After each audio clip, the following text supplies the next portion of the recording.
Il y a environ un an, en février 2025, vous écriviez que l'Europe avait besoin d'une politique étrangère réaliste.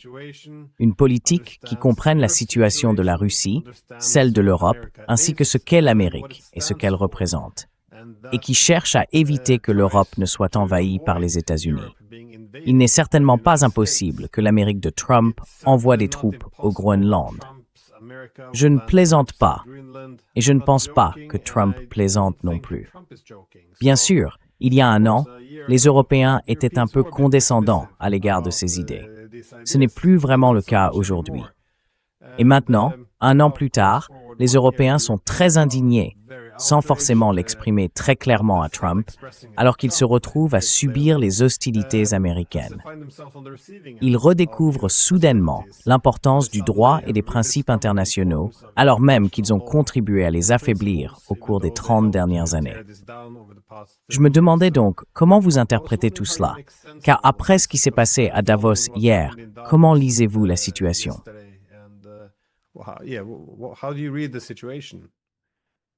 Le président Kennedy, dans son discours inaugural de 1961, a déclaré que celui qui chevauche le dos d'un tigre finit souvent à l'intérieur du tigre. Si vous pensez pouvoir vivre sur le dos d'un prédateur, vous risquez d'être le prochain repas. Je pense que les Européens ont oublié cela au cours des 30 dernières années. Ce que je voulais dire lorsque j'ai dit au Parlement européen, vous devriez comprendre ce que sont les États-Unis. C'est qu'ils devraient comprendre que les États-Unis sont une puissance impériale. Ils agissent avec audace et brutalité. Et pendant environ 20 ans, presque aucun dirigeant européen n'a dit un mot contre ce comportement prédateur des États-Unis.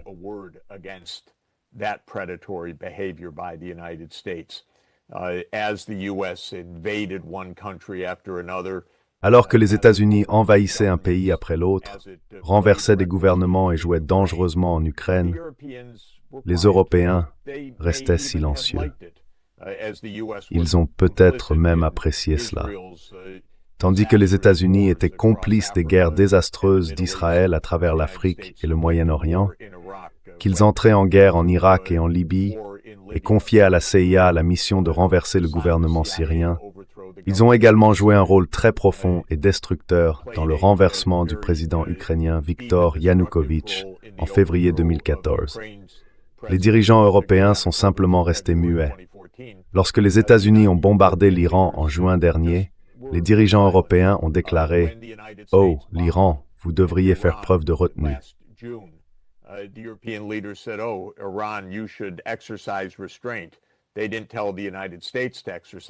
Ils n'ont pas dit aux États-Unis de faire preuve de retenue.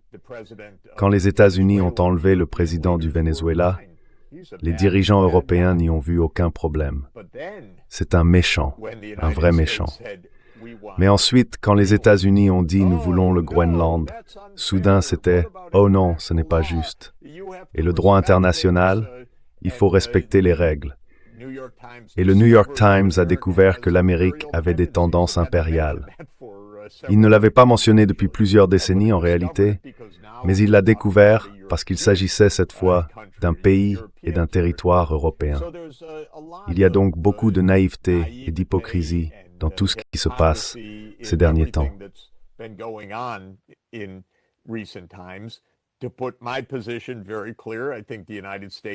Pour être très clair sur ma position, je pense que les États-Unis sont brutaux, impérialistes et imprudents, et qu'ils ont laissé une grande partie du monde dans la misère. L'Europe a été pour l'essentiel docile ou complice de tout cela, en dehors de son propre continent. Donc je comprends les Européens, bien sûr que je les comprends à propos du Groenland. C'est simplement une prise de pouvoir grotesque de la part de Trump. Mais j'aurais souhaité que les Européens fassent preuve ces dernières années d'un peu d'autorité, de lucidité, de prudence et de réelle capacité pour dire aux États-Unis « ne vous comportez pas ainsi ». De plus, d'un point de vue très réaliste, si je puis dire, les Européens ont été absurdes dans leur russophobie. Ce n'était pas du réalisme, c'était de l'autodestruction.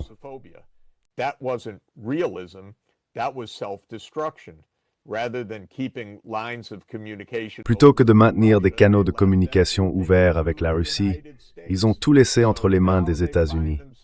Ils se retrouvent donc aujourd'hui complètement coincés, car ils n'ont aucune diplomatie avec la Russie. En réalité, ils n'ont pratiquement pas de diplomatie avec les États-Unis non plus. En fait, ils n'ont plus de diplomatie du tout.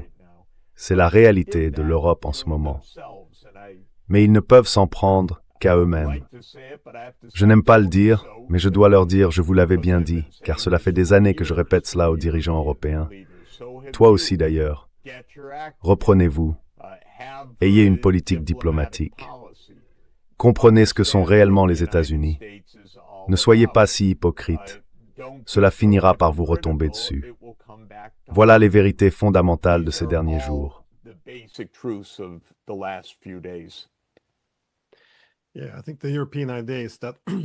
Oui, je pense que l'idée européenne, c'est que, un peu comme pendant la guerre froide, la haine de la Russie devrait unifier l'Occident. Mais le problème, c'est que nous ne sommes pas dans une guerre froide. Les Américains ne considèrent pas les Russes comme leur principal adversaire. Donc, en poussant cette russophobie insensée, les Européens se rendent plus dépendants des États-Unis, tandis que les États-Unis ont de moins en moins d'intérêt à partager cet équilibre commun. Ils se rendent donc eux-mêmes subordonnés. J'ai essayé de faire valoir ce point ici, mais on me dit que c'est de la propagande russe. Ce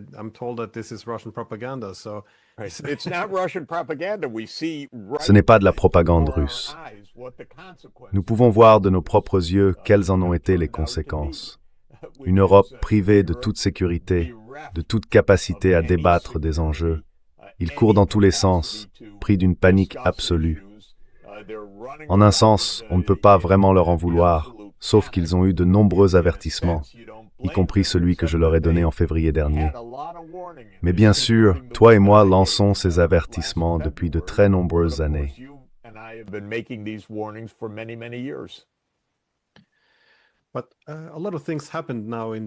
Beaucoup de choses se sont passées à Davos cette fois-ci.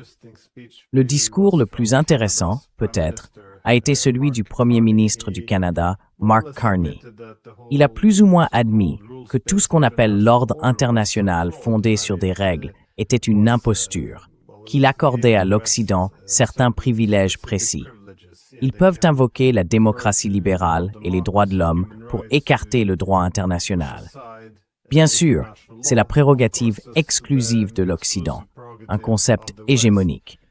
Mais maintenant, évidemment, il se retrouve à l'extérieur, comme vous l'avez suggéré, et cela n'est pas acceptable. J'ai trouvé cela assez remarquable, car cela laissait entendre un changement dans l'ordre mondial. Le Canada doit se diversifier.